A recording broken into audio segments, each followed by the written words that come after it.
Hello, in this video I'm going to try and cover a few advanced concepts. The quarantine training resort housed in Australia. I'll explain it a bit more.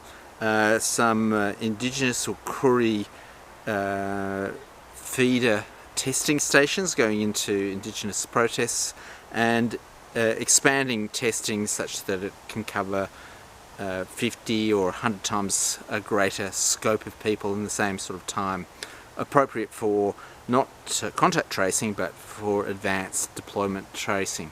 So we'll go into those advanced concepts. Now, while I'm doing a video podcast and things like that, so I'll be killing a few mosquitoes as I come around here. It's done in the Australian bush, but it's part of general. So I'm a quantum physicist and a software person, an analyst, and I've had strokes, brain trauma, and so over 2 years or so I've been doing more and more podcasting and more practice. So this is just a general progression across here. That's my own personal story, so this is why I'm turning up here speaking to you at the moment. My name's Peter Hill. Now, the group I'm associated with, you'll just hear the odd train come along because we're in the Australian bush, but I dare say about 50 metres from the nearest train going past. Sorry about that one.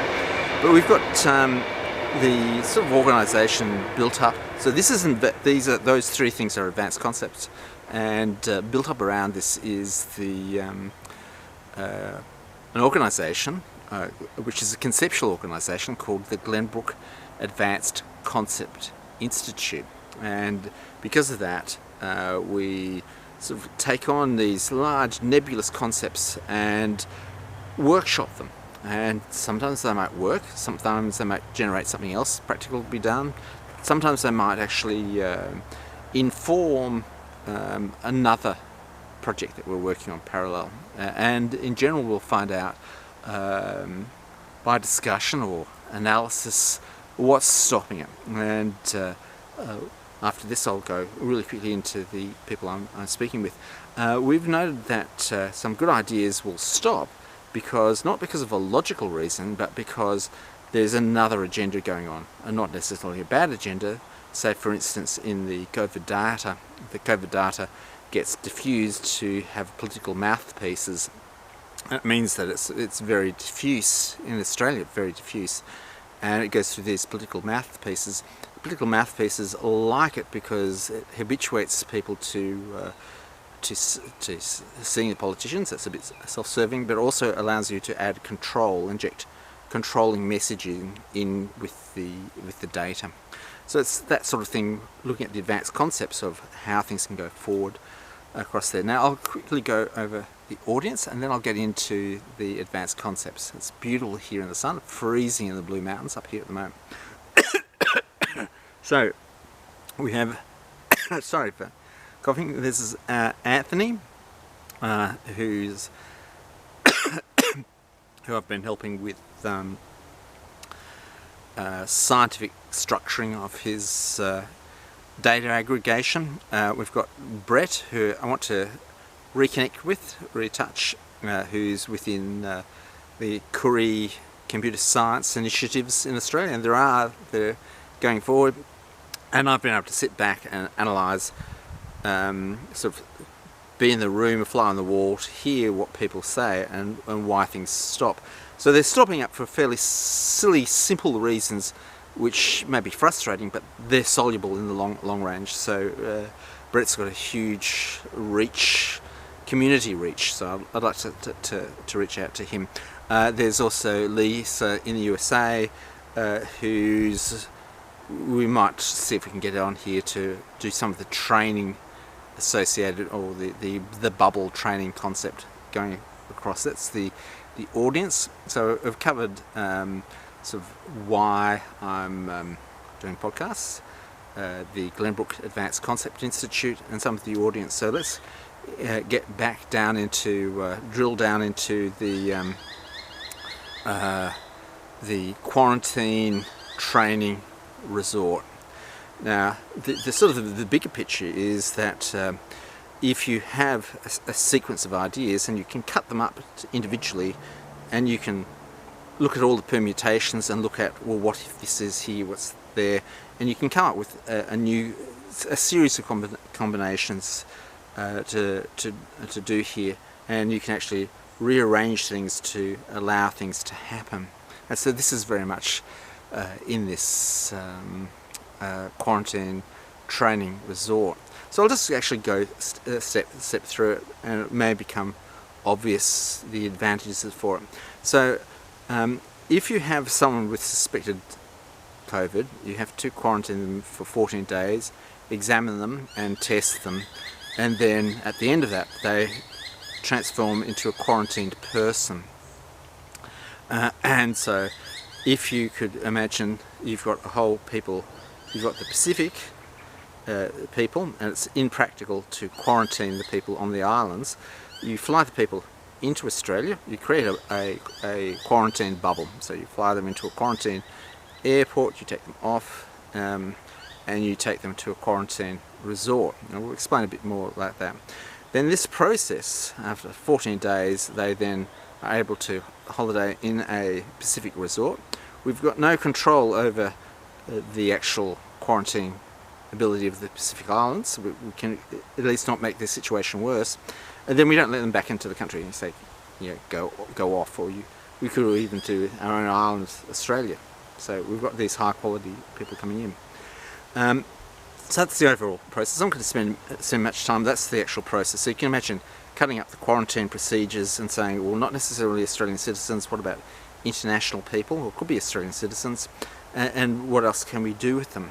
Now, of that 14 days is 14 days of where you have, you know, husband, wife, children, and let's see if we can do some training courses with them. So some intellectual training courses, perhaps group theory summer camps, some physical training courses, some data training courses, and of course with some of the indigenous software, simulation and teaching in Indigenous history of Australia. There are just 3 points. Your other idea is that your company may organise training to go in, and then you have these resorts which if we can maybe take one off air and actually say, look, it's a guaranteed process, it's a part of the guaranteed process to come through. It's actually a bit nicer without the sun glaring in my face at the moment. So that's the idea, that that 14 days is programmed where you're value adding. You know, the company can or society can value add. You can train people, say, in perhaps even ICU or testing or data analysis necessary for COVID treating, or anything else which may be necessary, and then take them out. Ideally, if you could train them up and so they could do good in the Pacific Islands, that would be fantastic stuff. You could also have, say, perhaps religious studies, things like that, religious, political, environmental stuff, a 2-week course. So the idea is that at the moment we have a quarantine and they just sit in a hotel. The idea is the quarantine training resort, and it's a process to go through. And what's the cost? Well, there's probably a small cost to actually set it up, because and move and idle courses. There's an opportunity for people who want to market things. However, I think the major obstacle is, I didn't think of it, it's got to be in my zone, political zone, of people who can do favours with me. There's a sort of political transaction process, which I think people are well aware of, and the Green Book Advanced Concept Institute is sort of a body designed to actually move far beyond that, and to start to move in different directions to different groups, and just test the water and get information back. True to advanced concept, it probably won't go ahead, but we'll at least learn precisely why it won't go ahead and whether it can spark some other things. So now quickly, I said there were going to be 3 concepts.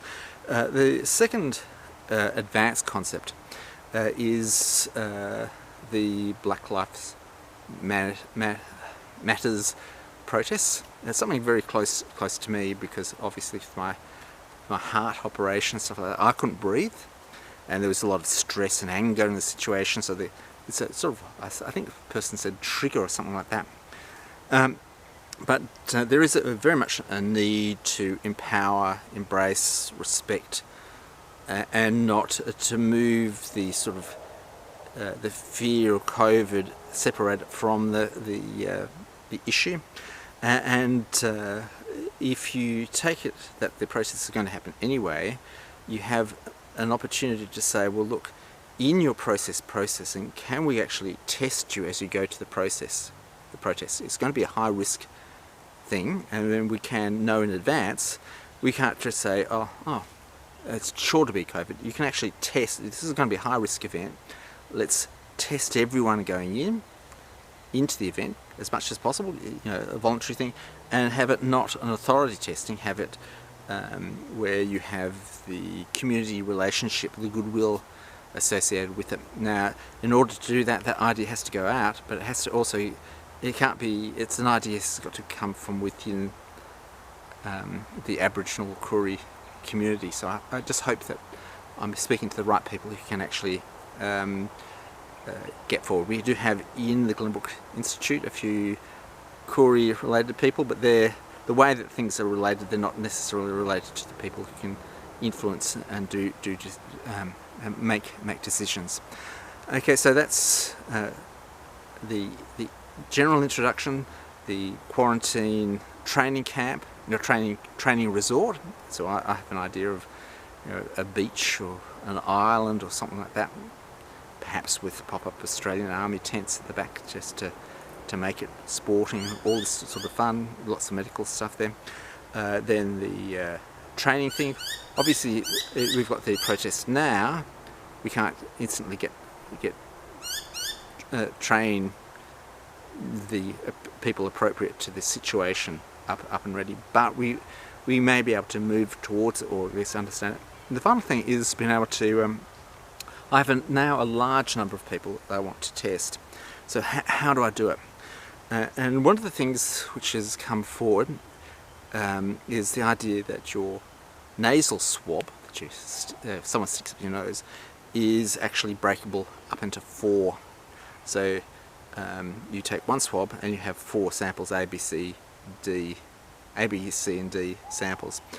You then separate, you then take some off. You may want to actually store it in liquid nitrogen, I'm not sure, but you take the A sample off and you collect 50 A samples together, and in batches of 50, and then you will, given the percentage now of positive is so low, it's mathematically correct to do it this way. And so you can, in this time of doing batch of 50s, the important thing is that you've got to test them before they enter the sporting or reading, or test them before they go to the protest. In that process window, you then have the ability to actually say, if you can get protest groups to be segregated in groups, so not socially distanced but socially segregated. That's probably the wrong word to use, but you will say you've got 10,000 protesters, you'll have 200 tests, and the 200 tests you'll pick up, is there a COVID risk? So if, for instance, you've got 10,000 and none of the 10,000 have it, see you later. Or you test it and it picks up, you've got this large base sample. So you've got the 50, and say of that 200, 1 or 2, you then do a test. You get the B sample, do a cross, and then you've got a C and a D sample which you can go off and check historically, or you can actually retest and do all that sort of thing. So there's a whole lot of advanced concepts, and the nature of advanced concepts is that the people are going to say no, it's going to be too hard, and they're going to have a way of thinking which says that I will seek out the stop point, and if this stop point's got a likelihood I'm stop and I can walk away. Or those people are walking away. The Glenbrook Advanced Concept Institute walks onward, and if it's a stop, it is purely a stop, and we can work out different ways around it. And perhaps several things have to come together to get this to work. So I'm just going to summarise these ideas once again before finishing this off and uploading it and sending it off to you guys. That's Anthony, Brett, Lisa, and a few people in the and Pino, who I've just met. Pino's the Institute's winemaker.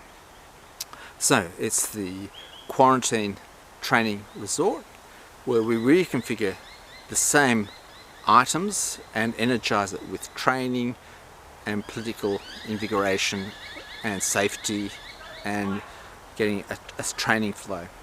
There is the idea of broadening who's testing, who can be involved in testing, to integrate the testing into the social movement. So make sure that your social movement and testing don't collide, they actually glide. They don't collide, they glide. And finally, in the new regime of aggressive, proactive testing, the idea of testing of one test, one person, one of the things that's been pointed out when this was suggested is that no, the companies won't like it because they get so much money per test. So there's a very little advantage of them doing a 50 test or varying protocols or anything like that. So it's not an easy thing to do. That acknowledged. We'll see how it goes. Thanks. I've got now people going down the place, and I'll finish podcasting now. Thanks a lot for listening.